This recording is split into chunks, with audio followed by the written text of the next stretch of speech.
Hello, my name is Maddie Sones. I will be reading to you tonight Pounded in the Butt by My Own Butt by Chuck Tingle. Here is, you can't really see it. I apologize for the poor camera quality and for any sounds my dogs make in the background. Where does the miracle of science end and magic begin? Some people would say never. That magic is nothing more than something we can't quite understand yet, but eventually will. Just because a force seems mysterious and exotic doesn't mean that it can't be quantified later on. As a young researcher, I haven't been around in my field long enough to see any of these enormous changes take place, but I like to remind myself about things in the present that must have seemed like magic to those in the past. Electricity alone could have been framed in another way decades ago. Consider the result of hours upon hours of careful black magic. Of course, I know better. Magic isn't real, nor the various mystical trappings that come along with it. Love at first sight or luck, just to name a few. I'm a staunch skeptic, as anyone else with my job, a research assistant at Rubel Biological Labs, should be. But even a hardline skeptic like me can't help but feel a twinge of magic in the air when they first hear the news about Hunter Tuck Island. The now private island was recently purchased by a rather eccentric billionaire who immediately went to work doing clone research and creating several living copies of himself. At first, the news of the small island colony was met by various scoffs of doubt, but as time went on and evidence was presented, the findings were quickly regarded as scientific truth. Of course, there are a whole slew of ethical arguments to be addressed here, especially because the clones were not exact replicas, but rather mutants of the original sample, biologically programmed to be less intelligent worker drones. These drones were used to build an entirely new infrastructure on the island. I was ecstatic. Finally, the first massive shift in biology, and I am poised on the front lines of progress. But once the breakthroughs on Hunter Tuck Island became regarded as scientific fact, the ability to recreate such incredible results was quickly locked up tight. I can't blame them. After all, once we have the ability to create these worker drone clones, the business potential is almost unlimited. The entire industry would be a gold mine, redefining the entire world's economy. Of course, the government was quick to step in and put a stop to all of this. Regardless of what a league of worker drone clones could do for progress, there were just too many people getting worked up about the human rights of such mindless creatures. Maybe they had a point, maybe not. But it was an absolutely fascinating new discovery nonetheless. Here at Rubel Biological Labs, we've taken a balanced approach to moving forward. We've used the early results from Hunter Tuck Island to create the basis of our experiments, but started over completely with the rest of the research. To describe it another way, we've taken a photo of their finished puzzle, and now we are working hard to put all the pieces back into the right place. Thanks to a massive loophole, all our research is perfectly legal, so long as we don't use any exact copies of the Hunter Tuck method, and as long as we aren't hiring any outside test subjects. The only people that we are allowed to test on are ourselves. As intimidating as it could be to have a potential clone running around out there in the world, it's really not that hard to volunteer for experimentation because, to this day, none of the experiments have yielded any living results. That is, until today. I walked into work that morning like I would on any other day, swiping my keycard through the laboratory reader and walking past as the door automatically opens with a soft hiss.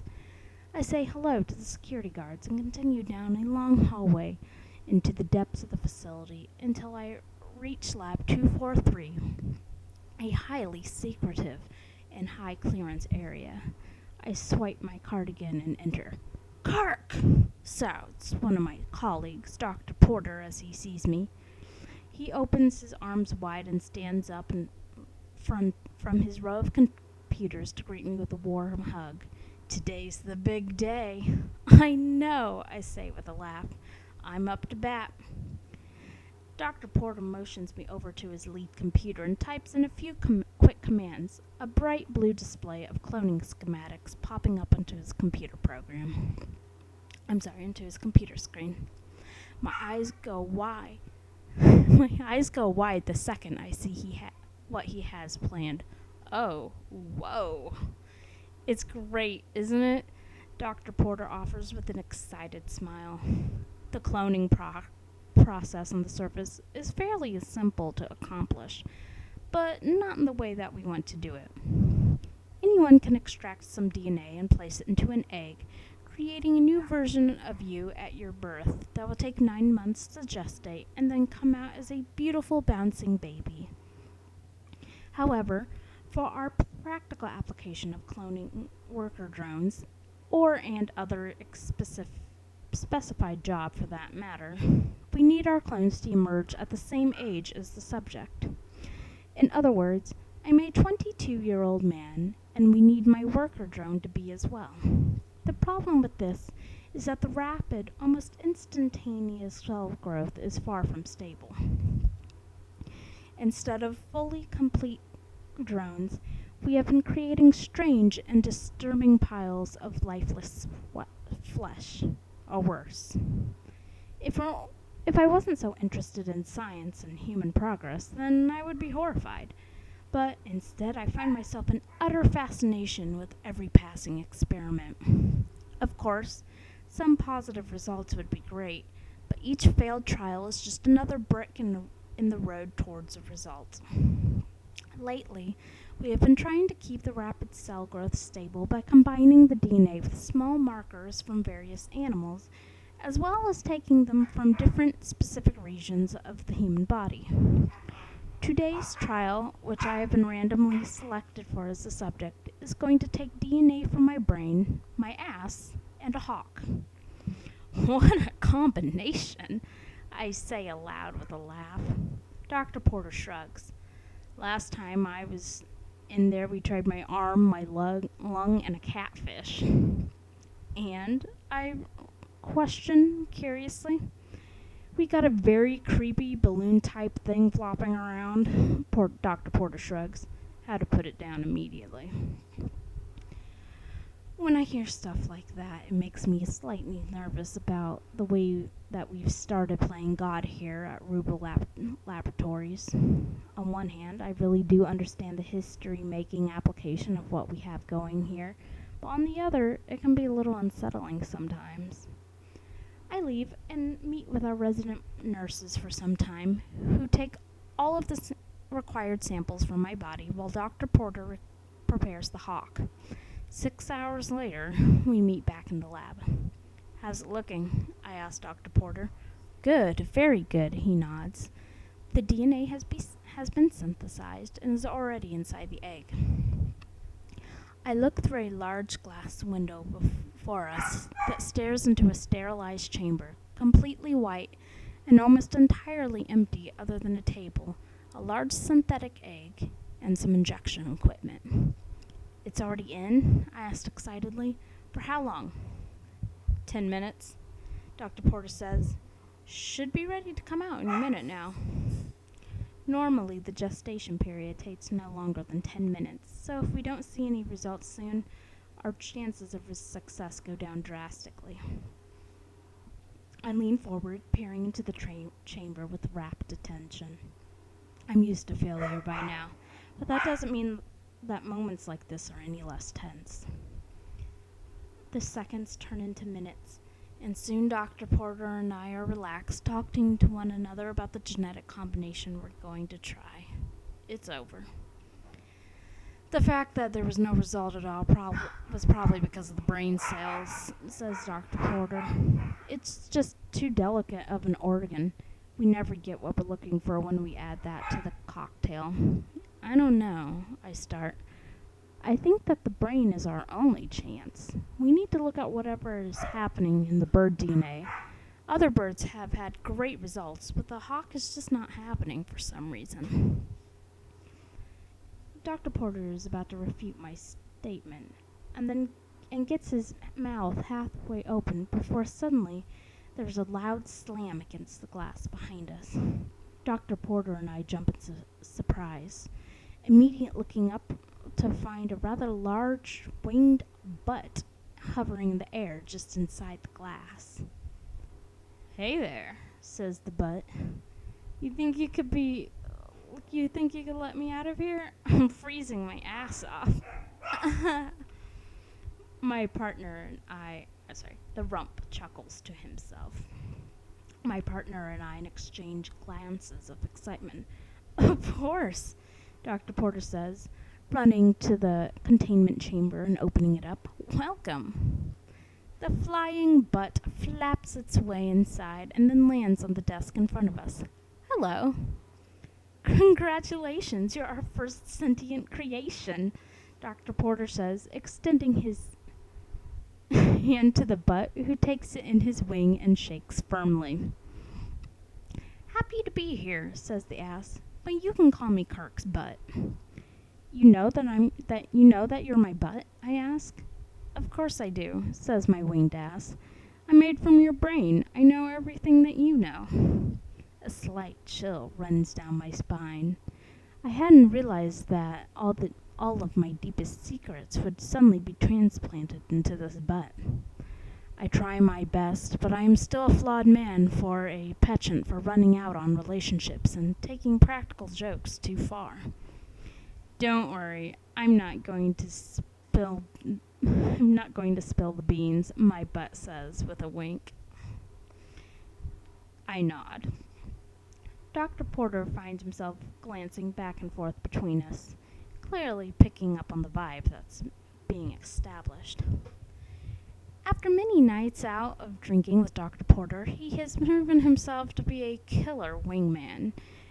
He's already showing that impeccable support once again. "It's been a long day," Dr. Porter says, doing his best to fake a yawn. "Your butt can't stay here all night. There's no place to sleep. Why don't you take him home and we can pick this up tomorrow morning?" I give Dr. Porter a knowing look of thanks, and he smiles back in return. "That sounds good to me," my ass says.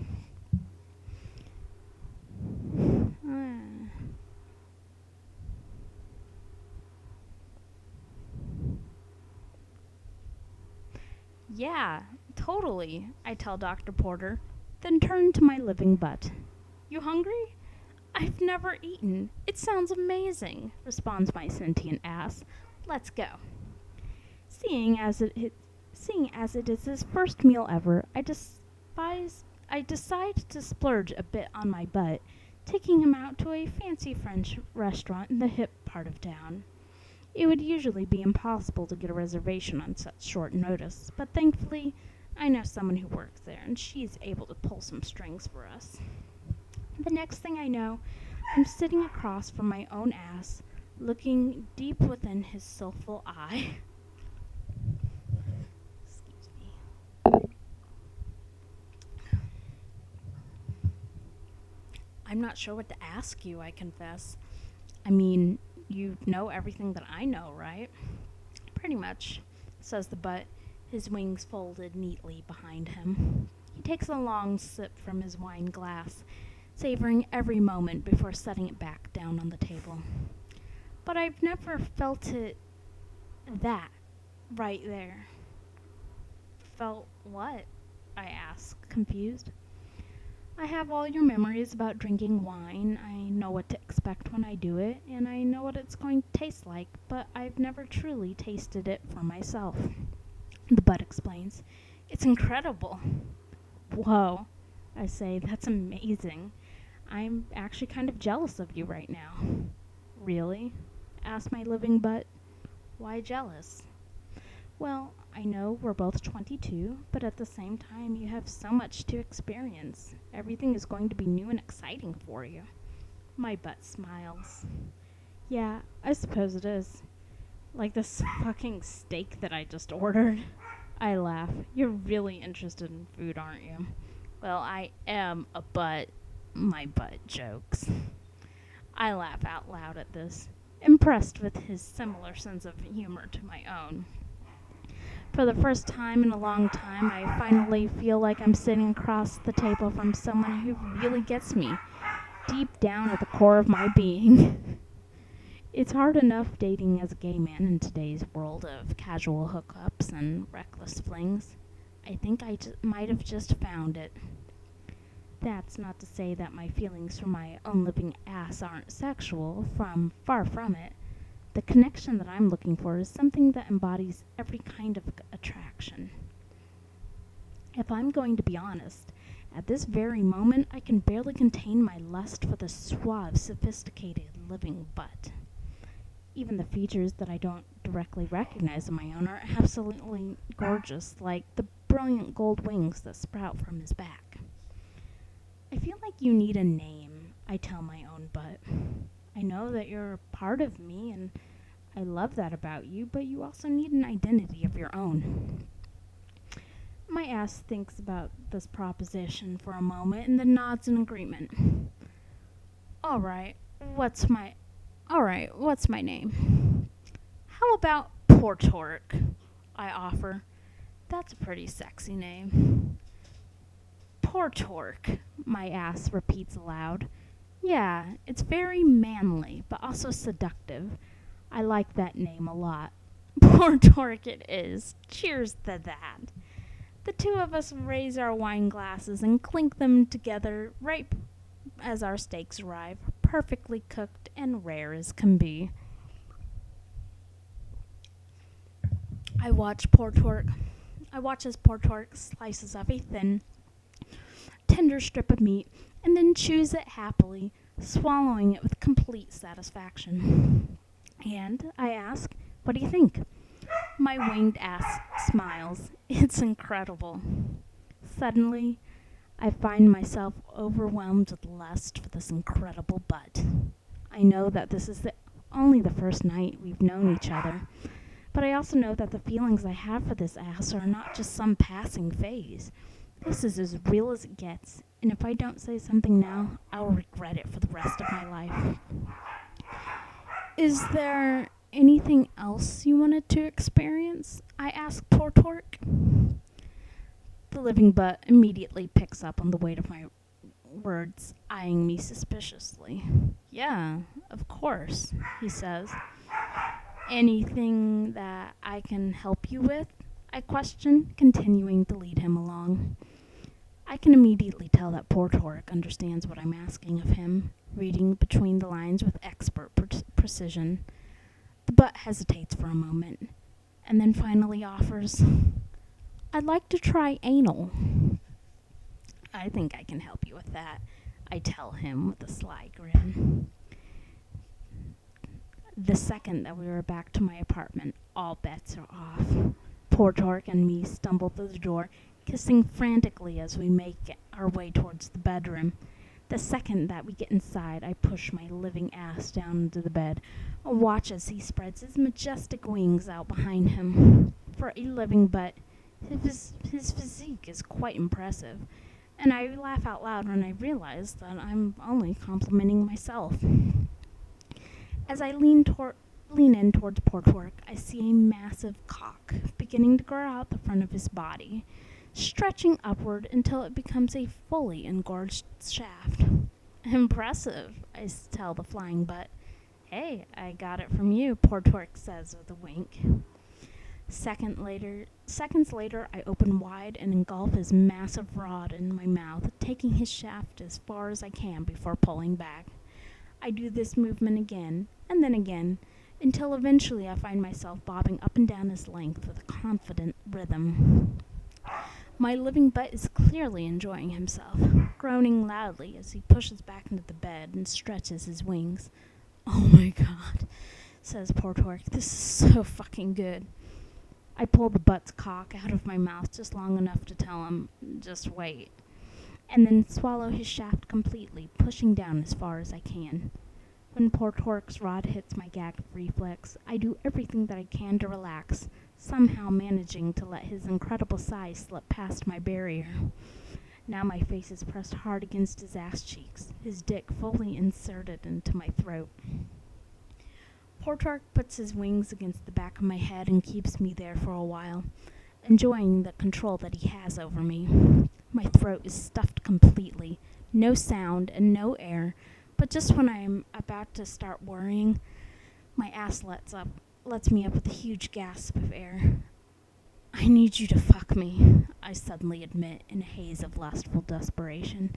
I needed to be pounded in my ass by my own ass. I climb up onto the bed, past Portork, and frantically remove my clothes, tearing off my shirt, pants, and underwear while the flying butt flaps around the room and observes my toned body. Looking good, Portork tells me. I give a bashful smile and then lean forward on my hands and knees, completely naked with my toned, muscular ass popped out behind me. I reach back and give myself a playful slap on the cheek, then look back at Portork.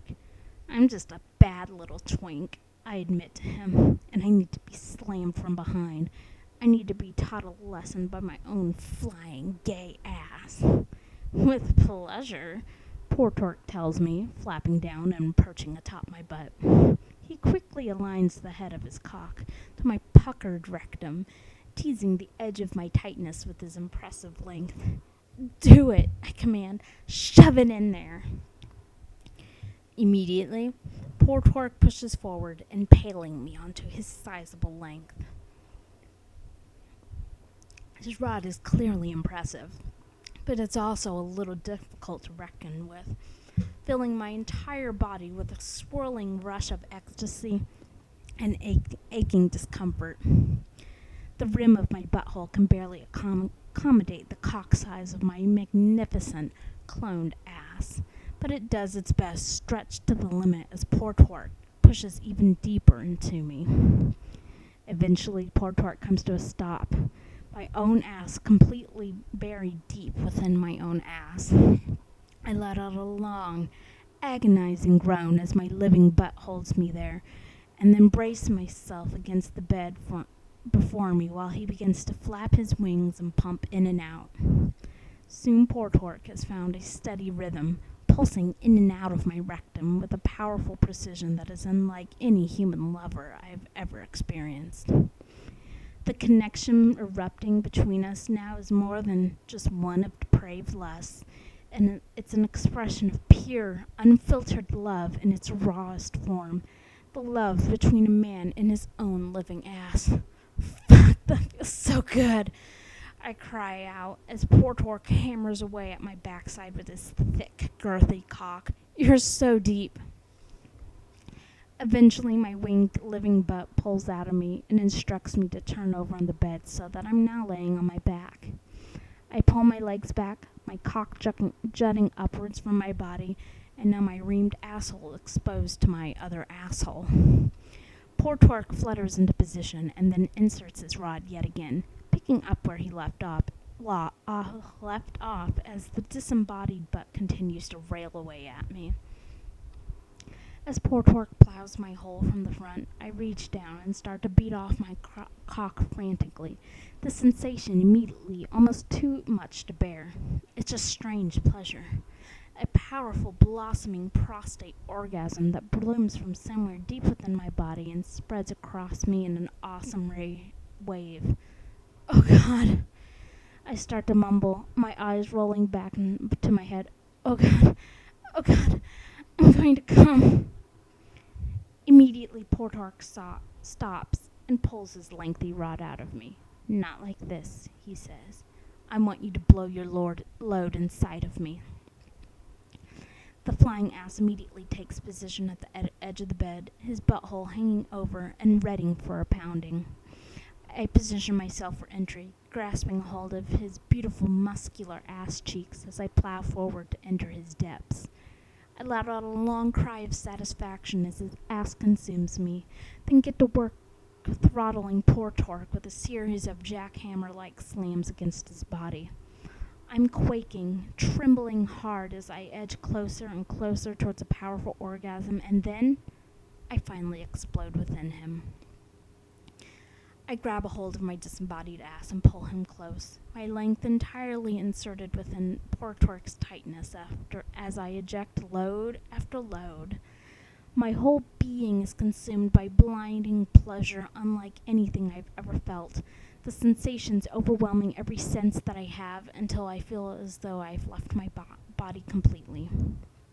Eventually, my massive jizz load is just too much to contain, and it comes squirting out from the edge. It runs down the crack of my living ass's ass and drips onto the bed below in splatters of pearly white.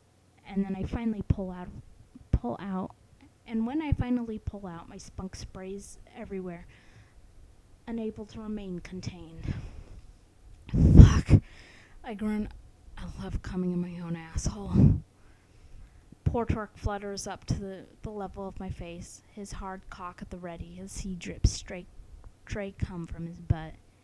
Now, how about your own asshole comes inside of you, he offers. I smile and then open wide, allowing poor Torque passage into my mouth once again.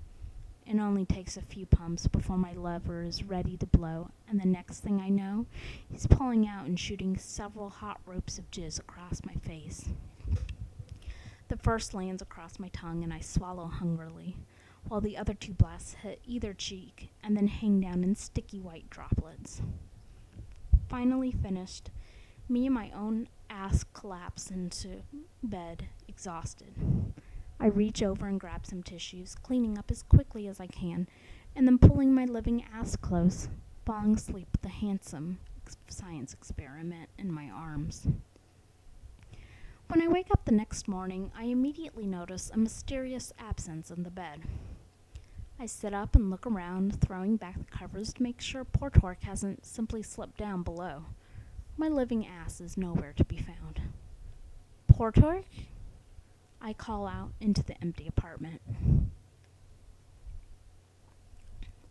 I climb out of bed and walk into the living room, where a small note has been neatly folded and left out on the coffee table. I pick it up and read it out loud. Kirk, thank you so much for the wonderful night. I really appreciate you sharing so many new and exciting experiences with me. Unfortunately, despite the love that we share for one another, I must go now. There is a whole world out there that I need to see it on my own, without a relationship holding me back. Tears are welling up in my eyes now. I have been the other side of this letter many times, writing the words for some one-night stand to find in the morning. This couldn't make more sense, though. After all, poor Torque and me are the same person who is unable to commit. Now I know what it feels like. I turn around and jump suddenly as I see my living ass in the bedroom doorway. He had been hiding this whole time. What the fuck? I ask in startled joy. What is this? I know that we both have a knack for running out on relationships, poor Torque tells me. But we also know love when we see it. A broad smile crosses my face. I see you've also picked up my habit of inappropriate practical jokes. Poor Torque laughs. Of course. Now get in here and fuck me. It's time for round 2. The end. Or is it? Come back later for the sequel. I forget what it's called. It's like pounded in my own ass on my own ass. By my own ass, I don't know. It's triple ass pounding. Anyway, buy the ebook. I think it was like $2 or $3, really cheap. I've paid for everything that I'm reading from. And if you have any requests, let me know. and take a look at my Patreon. Thank you.